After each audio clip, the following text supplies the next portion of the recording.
Good evening and welcome to tonight's Refugee Tales event. Refugee Tales has been walking to call for an end to indefinite detention in the United Kingdom and to call for a future without detention since 2015. Not continuously, although I have to say that just right at the moment it feels like it might have been continuously.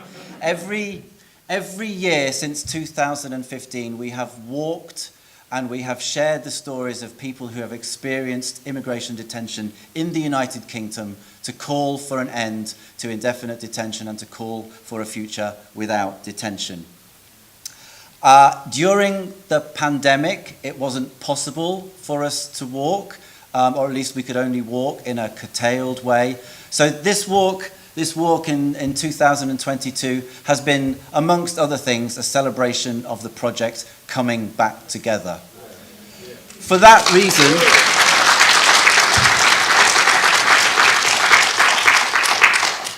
reason, in part, our theme this year has been solidarity. At every step along the way, we have articulated to ourselves what it means to be in solidarity with refugees, people seeking asylum, and people who have experienced immigration detention.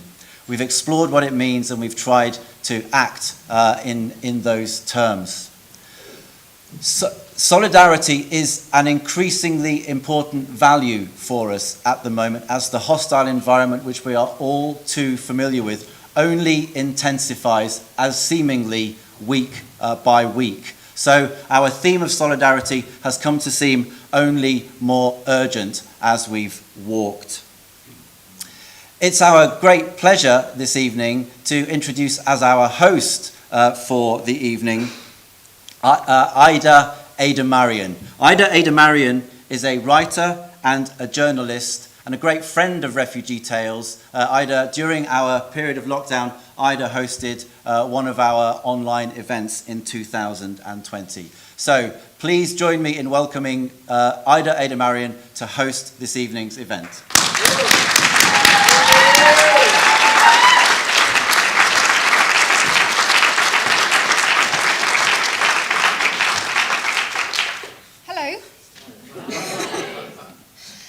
And welcome. Welcome to those who have just come this evening. Welcome to those who have walked from Alresford today. Welcome to those who have been walking for the last 5 days through this beautiful countryside. I saw a little bit of it on the train. And in such glorious weather. Well done. I'm going to give you a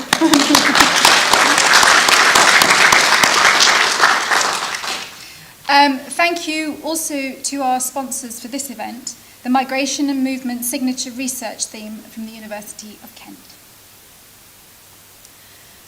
There is something so powerful about following the ancient path that you have been walking, the Pilgrim's Way.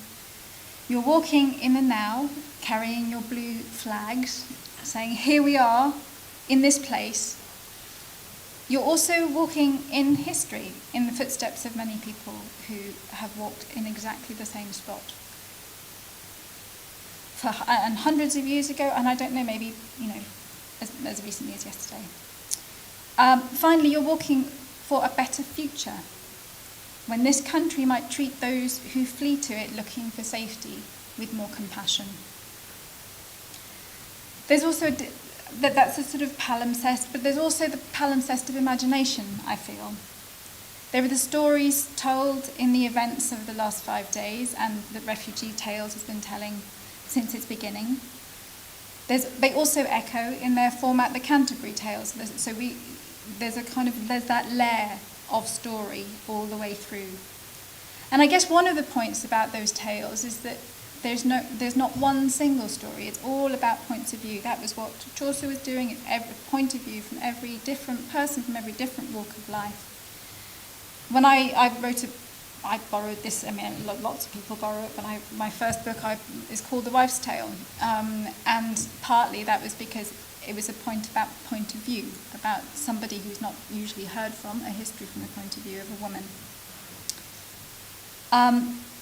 Walking, as you have, is, I think, a radical act of imagination. and the kind of empathy that is the root of all change. Speaking of roots, I looked up the root of the word pilgrim, and it seems to be from the Latin word peregrinus, or peregrinus, I don't speak Latin. Per, through, and ago, field, country, or land. And it's sort of like that idea of a person walking through unknown land. I was kind of surprised because I know the word ago, but I know it because I speak Amharic, and ago means country in Amharic too. But maybe that's not weird at all that there's a link there, because the world is full of these links. Links through history, links through language, links through time and space. To insist that there's only one story, one country, to be kept intact and separate is in a way, I think, the main lie. I'm only recently a British citizen. I know all about the hoops that you have to jump through, to the forms, the expenses, the stacks of documents, the moments of powerlessness in front of a glass screen in Croydon. But I was lucky. I had the right papers. I could afford lawyers. I had a Canadian passport because my other side is Canadian. I was never roused before dawn by a crashing at the door and being dragged to a van and then into a detention centre built along the lines of a Category B prison. I've seen these centres, however, in the course of my work as a journalist. I have spoken to detainees and listened to the stories of how this has happened to them. I spent months watching as the first big hostile environment bill went through the House of Commons and the House of Lords, reporting on it for The Guardian. I remember the disbelief as I read the small print, the range and ingenuity of its criminalisation of those who fall foul of ever-shifting rules that change so fast even immigration lawyers can't keep up with them. I was particularly appalled, I think, by the way I felt it co-opted the public into being border guards, into policing and rejecting difference, the way it mandated callousness and rejection. I have continued to watch, as many of you probably have, as it has only got more baroque and more extreme. Around 24,000 people are detained in immigration removal centres around the UK each year, which is the only country in Europe which has no maximum time limit on immigration detention. People are detained for days, weeks, months. The Gatwick Detainees Welfare Group knows of somebody who was detained for 9 years. Over half of the people detained are later released into the UK after unnecessary family separation and a great deal of unnecessary trauma. There are at present, I believe, 9 detention immigration removal centres in this country, run by private security companies in the prison service. Next year, if the reopening of Campsfield House goes ahead, I think that was announced last week, there will be 10. People in detention can't leave. They have very limited freedom of movement. Security levels are similar to prisons. There is no judicial oversight. Refugee Tales calls for a future without these places and without a hostile environment. I'm very pleased this evening to introduce a film first. There will be music, there will be reading. We're going to start with a film called The Translator's Tale by Khodadad Mohammadi. Khodadad is from Afghanistan. He studies in Germany, but he was detained in Greece. We're showing this film to say that detention occurs all over the world and is an international issue. I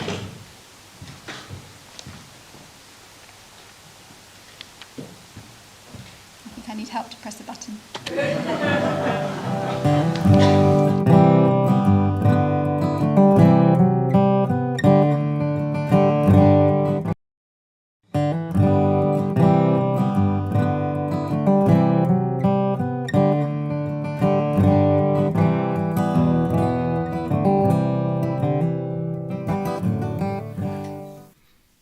My name is Khudad Muhammad. I'm from Afghanistan. From September 2017 to October 2020, I was in Greece. You may have heard about Moria camp, the poor conditions, the long queues everywhere, the nervous people, but I had my own world there. I was working as a volunteer for different NGOs, helping the volunteers and refugees as a translator. Refugees in the camp didn't have access to any classes or not enough. So I decided to teach English to anybody who wanted. I had no classroom or equipment, but the students were so kind to me and I tried to do the best I could. For a while, I taught English to 2 children. In doing this, I felt a responsibility and I tried to be back in my tent at the same time every evening to do the lesson. The camp was not safe, so I had to take them back to their tent after the lesson too. Before we started each lesson, they asked me to give them some candy in order for them to do their homework and learn well. They were funny and we grew close. Of course, they were not as cheeky with my roommates. These experiences with my fellow campmates all made me forget what was going on in the camp and in my life. Since leaving my home country, I have had to manage my life on my own and find my way. One way of coping has been to plan a step to take each year. In 2019, I decided my goal was to move further. And in October 2019, I left Moria camp in Lesbos for Athens.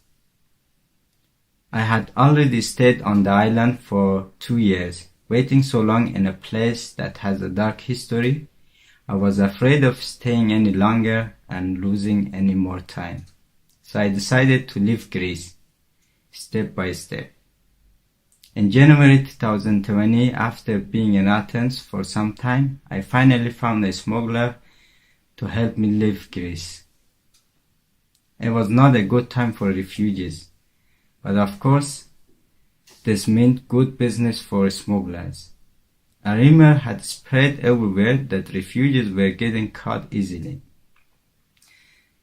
and that there were fewer smugglers than before. Those smugglers were asking for large amounts of money, from 4,000 to 7,000 euros. And each was saying, "I am the best who can help you, me."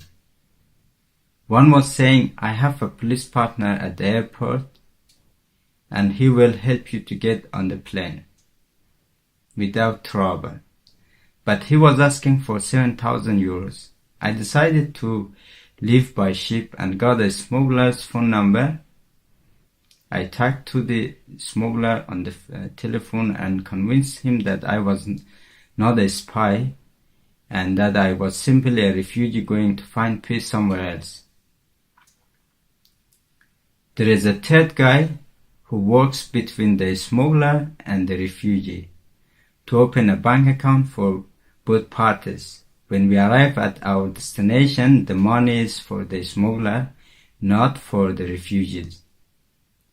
For example, I wanted to go to Italy, and they said when I arrive in Italy, the money doesn't belong to me. But if I get caught, it stays in the account and I have control over what to do with it. I received a code from the third person who kept the money. So without this code, nobody could have it, except me, unless I reached my destination. This whole process involves a lot of trust. I left Athens for Patra. I had the address of where to go. When I arrived, another refugee came to take me to a house. When we were close to the address, he looked around to see if the police were following me and told me where to go, to make sure we were safe. We were hiding in a broken house. It seemed the house had been empty for a long time. During the day no one moved, but at night a lot of activities happened. On the second night, someone called out, "Who's ready for an orange game?" On the second night, someone called out, "Who's ready for an orange game?" An orange game is an illegal movement. For example, crossing a border, taking 2 portions of food at dinner, maybe stealing. I learned this along the way and heard it in Moria camp a lot. Amongst refugees, it's a common phrase.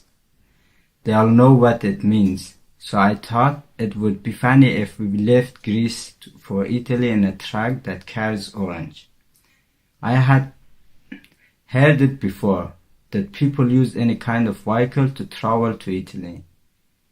On the third night, the smuggler called out, "Be ready, tonight we have a game, a real game, to send you to Italy." There were 5 smugglers who had found an orange truck going to Italy. The truck was parked close to a farm where nobody was there to see us. We took out around 40 boxes of orange and threw them away. Made a small space to sit, 1 meter wide and 2 meters long, with a height of 70 centimeters for 10 people. We could have a bottle of water, some food, a bottle to pee in. It would take 3 days to arrive in Italy. We stayed for 3 or 4 hours in the truck, quietly waiting. The driver came and the truck started moving. Everyone was stressed, excited, worried, and happy. We were talking very slowly and carefully. People were wishing and hoping to reach Italy. Someone was saying, "Please don't talk and put your phone on silent." Someone else, "Please help each other to sit comfortably." And someone joking, "Please don't fight. We need to be conscious." I was just hoping whatever happened was out of our control now. We were driving for hours, but we never arrived at the ship. We grew worried, and after maybe 4 hours, we said, "No, it's not going to Italy." Someone said maybe it will go to Tirana and then to Italy. But we couldn't risk going to Turkey. We started knocking and shouting to stop the truck. The driver stopped and opened the door, noticed that we were refugees, closed it immediately and called the police. When we saw the police, we said, "It's over. The police will send us to Athens anyway." But I didn't expect to be detained for a long time. I said to myself, "Shit." But I was talking to the police, trying to act like nothing had happened. In the end, we stayed in the police station for 1 night in 2 groups. 6 people were released and the rest transferred to a destination center somewhere else. 4 of us stayed for 3 weeks waiting for a bus to move us to Athens. In police custody, we had lots of fun. We made playing cards out of paper, a ball with disposable food dishes.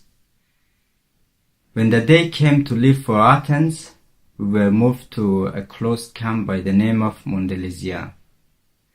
Mondelizia is a very big closed camp with high security that houses refugees with permit issues, including families, singles, minors, and even sick people. But after about 3 weeks, they sent me back to Lesbos with other people like me. And we were moved to Moria Detention Center. In Moria Detention Center, there are 2 sections with about 200 refugees. It's a heavily secured area surrounded by barbed wire that includes 12 containers. I was staying in room A1. In A1 there were 15 people, all from different countries, Afghanistan and Arab and African countries. Most of us had been there more than 6 months, so we knew each other very well. Life in detention is the second university. You can learn a lot in detention that it isn't possible to learn anywhere else. It depends on who you are and how you look at yourself and the whole situation, and the other refugees that you are together with. Not only can you learn a new language, painting or even tattooing, but you also learn a new way of behaving and being patient. All this makes people smarter than before. When people suffer from being imprisoned and they have made a mistake or committed a crime, then this is a place where they can rethink and find out what they should or can do in the future. I saw it for myself in a young friend who suffered a lot. So it was a good time for him to stabilize himself and build his life again. With the help of others, he was able to quit heroin. The first day, he was ill and kept saying, "Just give me a massage and sleeping pills." We served and helped him for a few days until he got better. Mentally, we were trying to keep him relaxed and didn't let him talk to the guy who was bringing heroin to him and other junkies in detention. And finally, we were successful without a doctor or medicine. What you are reading right now is what I started to write in detention. Everyone knows that people in center have problems. This is normal. In prison, people don't behave like people outside. This is especially true if someone has mental health issues. It's difficult to bear in the center, and most of the people there had some kind of mental health issues. It was always very loud and noisy. Some listened to loud music and people yelled at each other often. Mamu prayed loudly several times a day. He was arguing with his God, complaining about what hadn't happened in his life or something bad that had. He used different language while praying. We asked him to pray quietly, but he said, "No, it's better loud." And we said, "Oh yeah, because God will hear you better." He was talking to himself repeatedly, speaking to all the people who had hurt him in his life, and he cursed them, wished bad things would happen to them. It was boring to hear all those stories, for we had heard them 100 times already. Sometimes when he would get really loud and not want to stop, we would approach him and say, "We will hit you if you don't stop now." Mostly it worked and he shut up. But overall, we tried to keep calm and be friendly. We were the Afghan team, we were 5 guys, and we were like a family. We did our best to help each other. I did the writing. I wrote letters to the asylum services and to lawyers, asking for help and explaining cases. It was good to do something. We washed each other's clothes. We played games. We made jokes, danced, and talked. We shared our experience about how we came to be there. We tried to keep the negative thoughts away, encourage each other, and talk about the good days we'd had in the past. Whatever we possessed, we shared it with everyone in our group. Once a week, a market guy came and we bought vegetables and spices to improve our daily food and packed baskets for everybody. We put the money together. Everybody gave as much as they could afford. We said to the people without money, "Brother, don't feel strange. Take it." Sometimes we shared one cigarette between 5 people. For fun, we would mark little signs for how much everybody could smoke, so each had the same. I remember how it was at the beginning. I felt very strange, frustrated, and lost. But it changed. We changed. We made our own world inside A1. My name in there was Tarjuman. This means translator. Many of my friends didn't speak good English, so I translated for them. I also speak a little Greek, and so I could communicate with the policemen who didn't speak English. I translated. I had a good job in there. And sometimes I did English lessons for the others. Everyone offered their skills to each other. It was a good way of being creative and changing our situation into something better.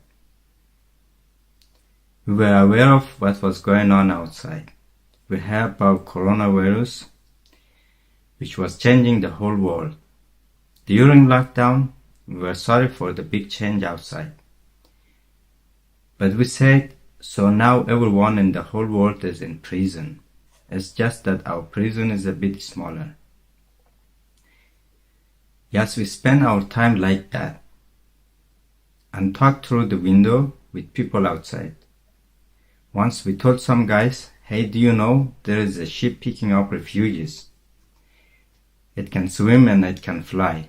It will come to Moria Street very soon, and it will bring you to England, Germany, or wherever you want to go. They asked, really? Is that true? And laughed a lot. Once we said to someone who told us how good it feels to be free, that the sea will come and rise up and everything and every person will be floating soon. He said, full of worries, oh my God. Sometimes we had fun with the police too.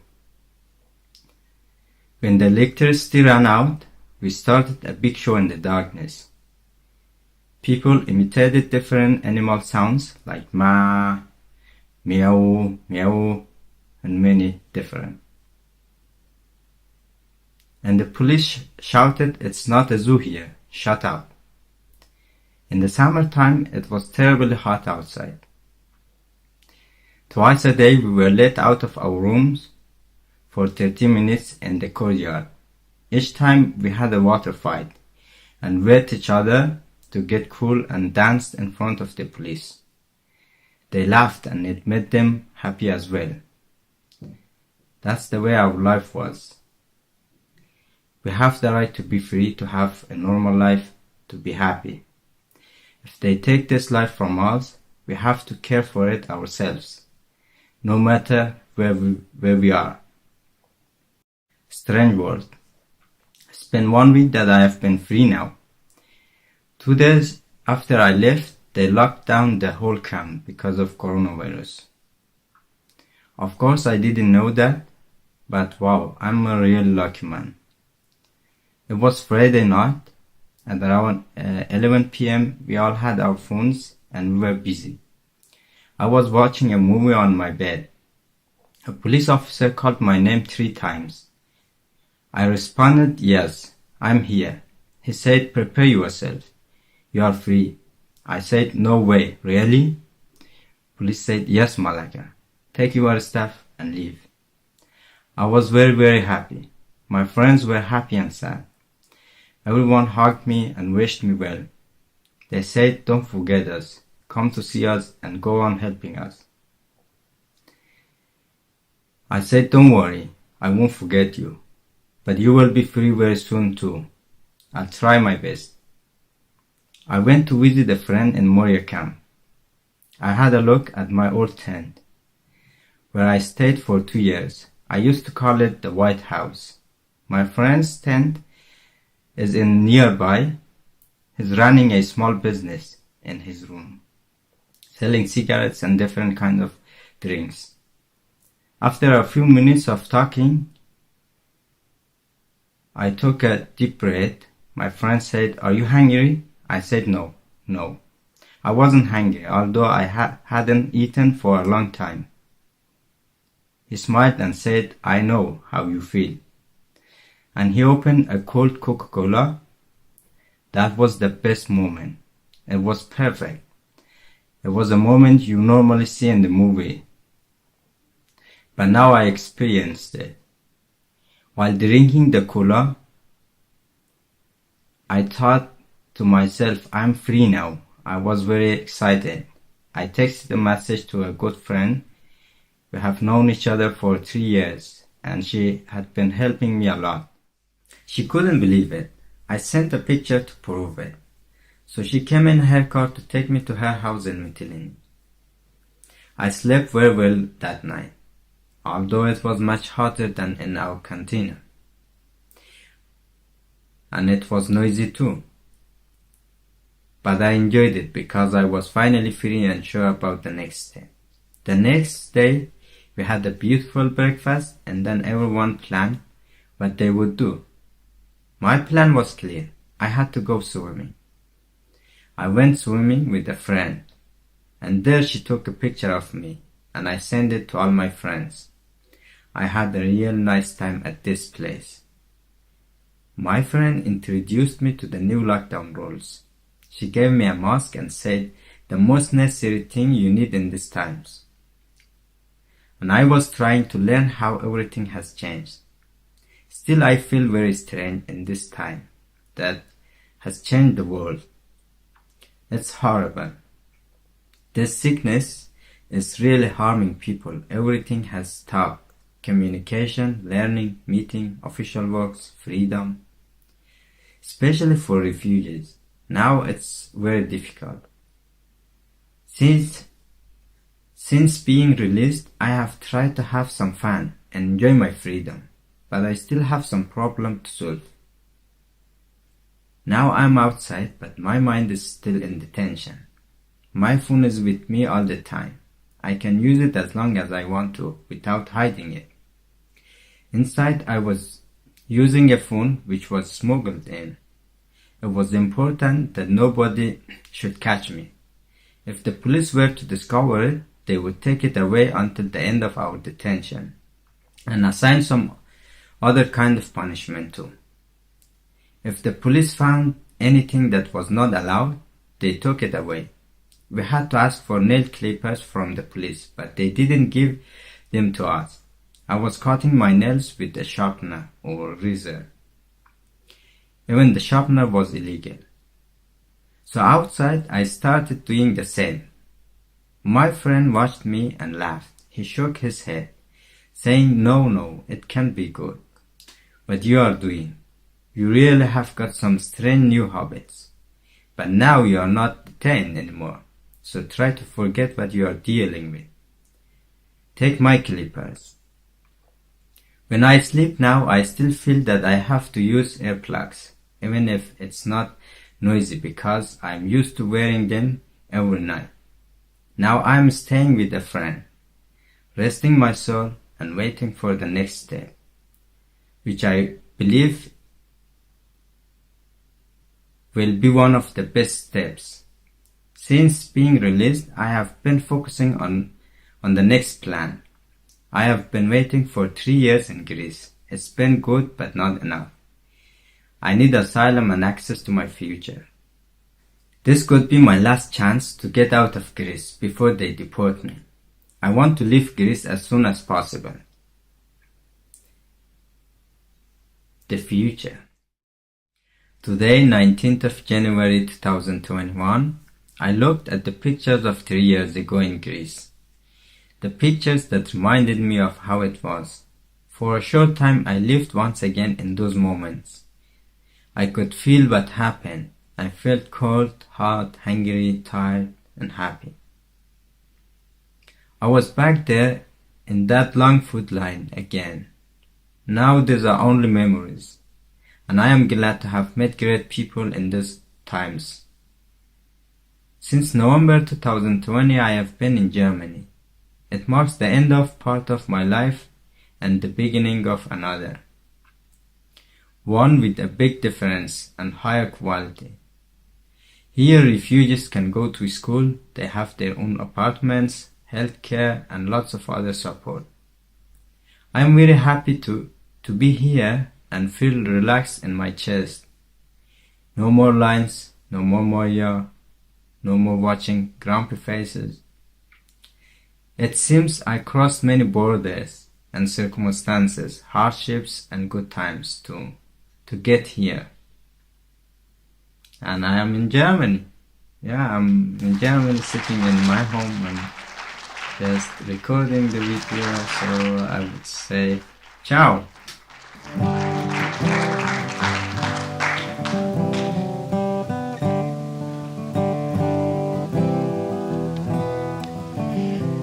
That was incredibly inspiring. One of the things that struck me was about sort of translation and language, and how much rides on the stories we tell, and the stories that we tell ourselves as much as anything else, and the way in passing through places we are translated through them. Now, in the first of two slots, we're going to hear from Chineke. Chineke was founded in 2015 by double bass player Chichi Nwanoku to provide career opportunities for black and ethnically diverse classical musicians in the UK and Europe. They will play two pieces now. Le Chevalier de Saint-Georges String Quartet No. 3 and Minuet by Ignatius Sancho. Please welcome Chineke.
I just want to say a couple words about these two pieces that we're playing now. The first of which was by the Chevalier de Saint Georges, otherwise known as Joseph Bologna. He was a former slave from Guadeloupe. His mother was a slave and his father was a French aristocrat. So he was an expat to France and to Paris, who opened their doors to him in the 18th century. And his music, in his time, was very, very famous as a fencer, as a musician, as an equestrian, and as a dandy at the time. So it's quite nice to see that someone was so successful and ran in the circles of Queen Marie Antoinette. This next composer is Ignatius Sancho.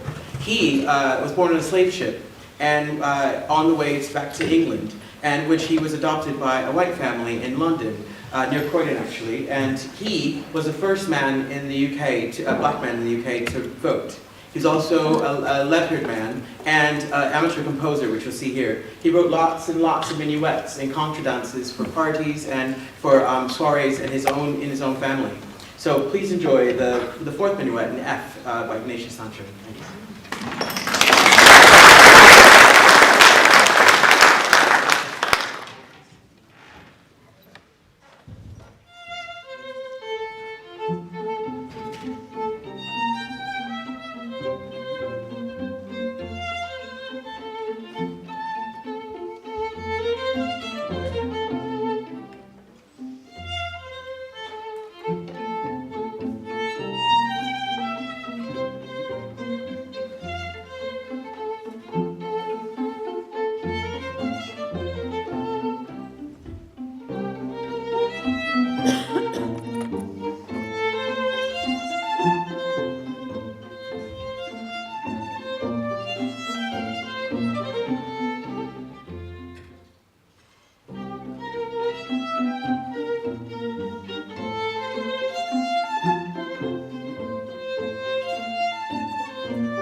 shortlisted for the Booker Prize and made into the feature film Law. In 2003, she was named one of Granta's Best of Young British Novelists. Field Study, her collection of short stories published in 2004, received an award from Penn International. Her second novel, Afterwards, third novel, The Walk Home, and fourth novel, A Boy in Winter, were all longlisted for the Women's Prize, which is amazing. Her books have been published in 18 languages. She will now read The Waiting Man's Tale.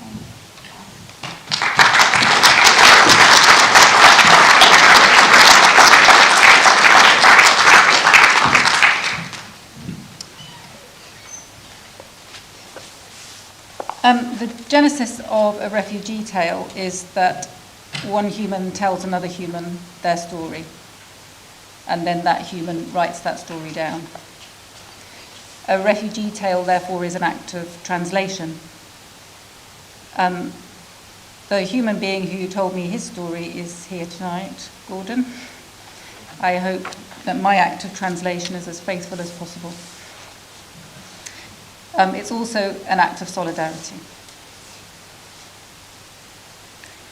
The Waiting Man's Tale. I've been through so much, so much. These are not just words. I hear it in your voice. I see it in your face too, when the video call connects. But then you smile a moment. We both do. Me before my laptop, you with your phone screen in hand. We nod our grateful hellos, glad that we can speak across the miles like this, make contact in this strange pandemic time marked by distance and by separation. I am locked down in London, you in the northern town where the Home Office has placed you. But as soon as I ask, how have you been keeping? Your smile goes again. You look to the window. I've been through so much, and now I'm stuck, you know? I'm really stuck here, waiting. You are far from your family, your two sisters, your nieces and nephews scattered across London. For 20 years, ever since you were a boy still, the city has been home to you. Brixton, Peckham, Lewisham, the same south of the river places I call home as well. Life here goes on, even in these plague days. There is school for the young, work for me and for your sisters. I could visit them, even now. I could walk to one, take a bus to the other. I could knock at either of their front doors, stand on their front steps and talk. For you, though, this is near on impossible, financially, logistically, and you fear the rules might change. The rules. You fear you might fall foul of them without even knowing. Experience has made you cautious. You know that for someone in your shoes, there are always consequences. I just have to wait. You shrug into the phone camera. What else can you do? It's not right, though, I reply, that you must wait so far away. But you insist now. It's okay, it's okay. You wave a palm. You don't want to dwell on this. Let us not dwell on sadness, you say. I do not want to think too much about this. Instead, you take me on a small tour of the house you've been placed in. The video jumps and stutters as you stand up, carrying your phone from the shared living room to the narrow kitchen. Say hello to the kettle, you laugh. Here is the toaster. You turn your screen to show me all the nooks and all the corners. And here is my cooker. You see now? You see the funny side, giggling at how you have to squash yourself against the fridge door so that I can see both you and it at the same time, so we can share a smile. It all looks really nice, I say, because it does. The house is cosy and orderly, so I'm relieved too. It's not a bad house to be stuck in, to wait in. You've told me about your housemates, my colleagues, you call them, and they sound like good people to be stuck with. We are in the same boat. We are here as one family. The 3 men you share with, they've all been in your shoes, waiting for their ID cards, for their leave to remain. Should yours come through now, I imagine it would feel more like a leave to leave, or a leave to return to London, to your family, and that would be so very welcome. But I do not say this out loud. I know you do not want to dwell. And I see you have more to show me as well. Wait, did I say yet? We have a garden. Holding your phone out in front of you, you open the back door, stepping me out into the sudden flare of outside. The day is bright cold, the sky blue as blue. Over the low back wall, you show me the houses opposite, a northern town street, 2 up, 2 down terraces with front doors opening onto the pavement. Turning your phone to one side, you reveal a run of small backyards just like yours, brick walls, brick underfoot, empty washing lines strung at head height. You tilt the phone upwards to the sky and the telephone wires running high and for miles. You point to their tram lines against the bright blue, and then you turn me to face the horizon, to the hills rising there. You see them? I do. They're beautiful. They are. And I'm glad that you enjoy them, that you turn your phone so I can see how you grin in the sunlight. The town, though, I know it is in a valley, a dark one, you have told me. Furthermore, you have been placed there. It is not your place. And as though this isn't enough, you are reminded too often by others that you are out of place there. By the old man spitting on the pavement as you pass, by the youths who ask, "What are you doing here, black man?" Stepping back inside now, your smile fades again as you tell me, at times I feel I'm waiting in the shadow of the valley of death. Again you look to the window. So in the quiet that follows, I ask, "Tell me, Gordon, what was before this?" I know you were in London, close to family and to familiarity, community, all that brings ease, even though London life hasn't always been easy. But before we talk of that part, we go back further into Ghana childhood days, to Ashanti province where you were born and where you lived your boyhood, where you had family around you too. I had my grandmother, my aunties, you count them on your fingers, my cousins and uncles. School filled your mornings, the 1.5 mile walk there and back with the other boys. After lessons you went to your uncle's farm, where you tended the plantain, the cassava. But you have been through so much. I remind myself, I know you left Ghana for good reason, so I'm braced to hear more. Still, what you tell me next, it takes me aback. From my home, I was kidnapped. You close your eyes. I was taken. A local feud turning violent, a local dispute spilling out beyond all reason. You were caught up in its turmoil, and you were just a boy still. I was beaten. I was held. I think it was for weeks. It might have been for months. The confusion of that time shows in your features, in the way you pass your hand across your forehead, uneasy with recalling, with retelling what is so hard. You were released eventually, back to your family, but they were still frightened. They had lost trust in the authorities, so they decided, better you go to Accra. Even better, you go to London. Make the mother country journey, the one your sisters had already made before you. They both had their British passports. In time, you would be able to get yours, and there, with them, you would have security. And for a while, that is what you had, too. You came on a visa to finish your schooling. You stayed on and worked in supermarket warehouses first, and then painting and decorating, maintaining council homes for various borough authorities.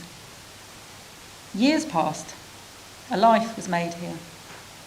But the mother country turned hostile in the meanwhile.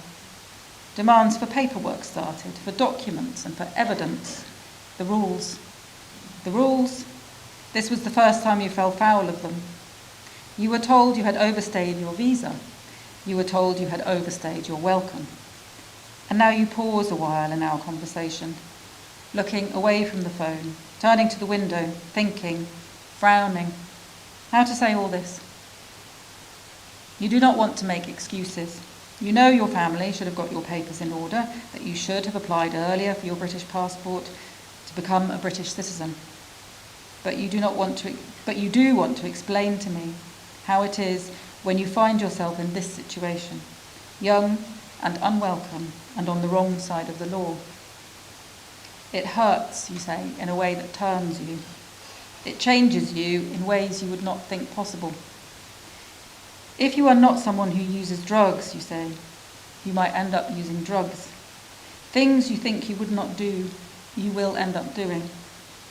This is what experience has taught you, because you ended up using and you ended up selling. And then, for 1 year and 10 months, I was in prison. We sit quietly for a while after you say this. Your story is hard to tell.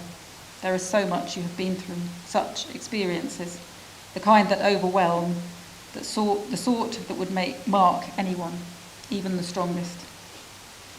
But you tell me that prison was not the hardest. No, prison was a chance for me. You say this with emphasis. And then you explain, I could work again.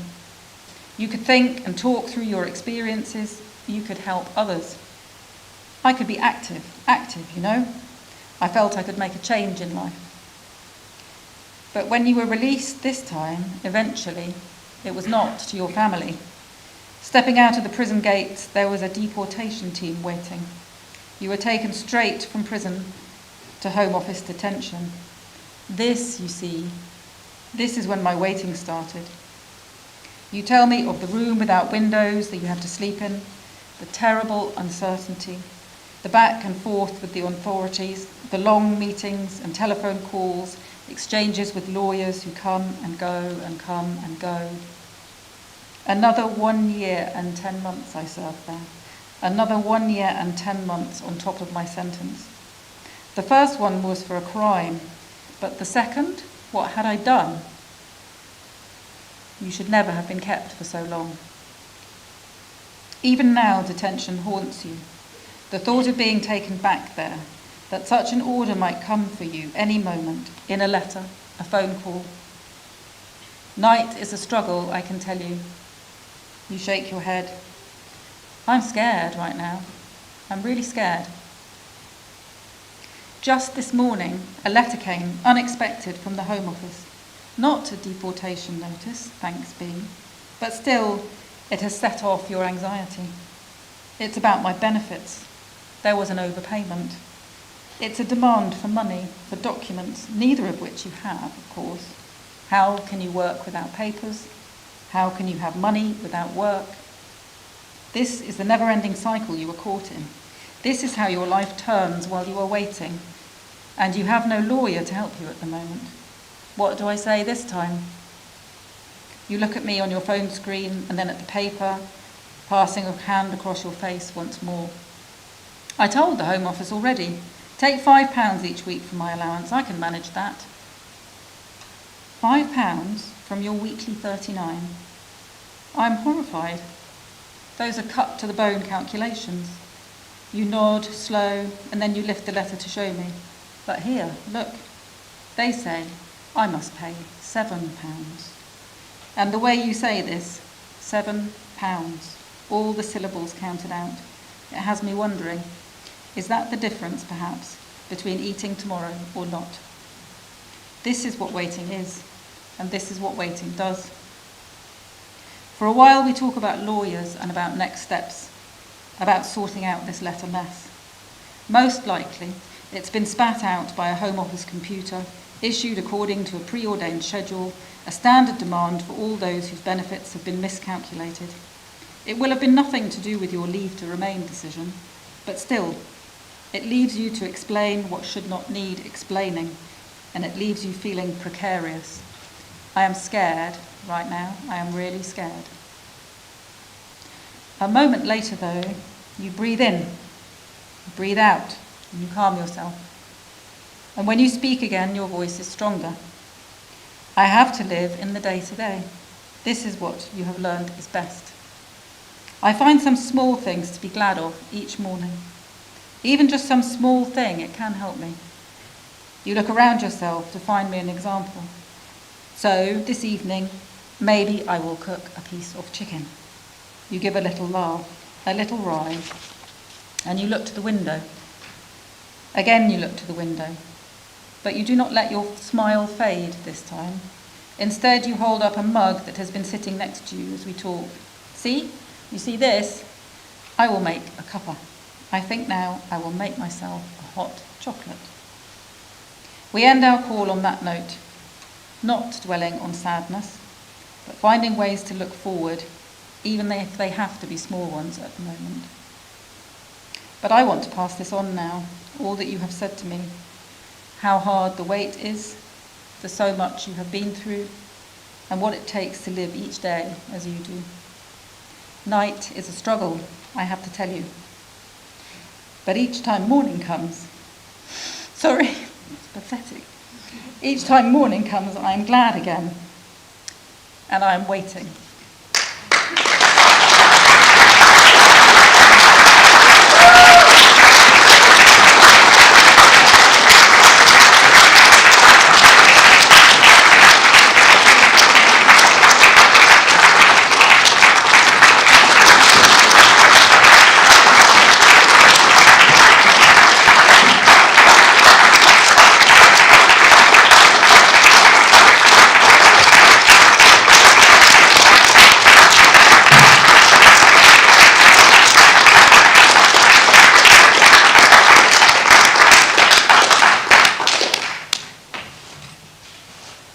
We know a lot from headlines and from official documents that there is never a replacement for being told what it is actually like to live something.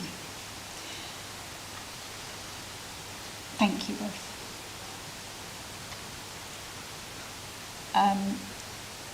I'm sure you'll all join me in in looking forward to the next piece of music from Chineke. They'll be playing the first movement of Haydn String Quartet, Opus 77, number 1.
To everybody who's taken part, thank you to Chineke, Khadada, Gordon, Rachel, Anna, David, everybody who's walked, everybody who's come to hear and listen.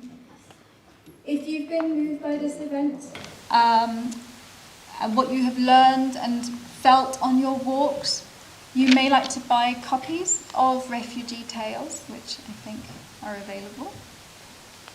Yes, over there, F. And to donate to the work of the Gatwick Detainees Welfare Group. There are also volunteer visitors here, I think, who are happy to share their experiences and talk about visiting and detention, if you would like to find out more.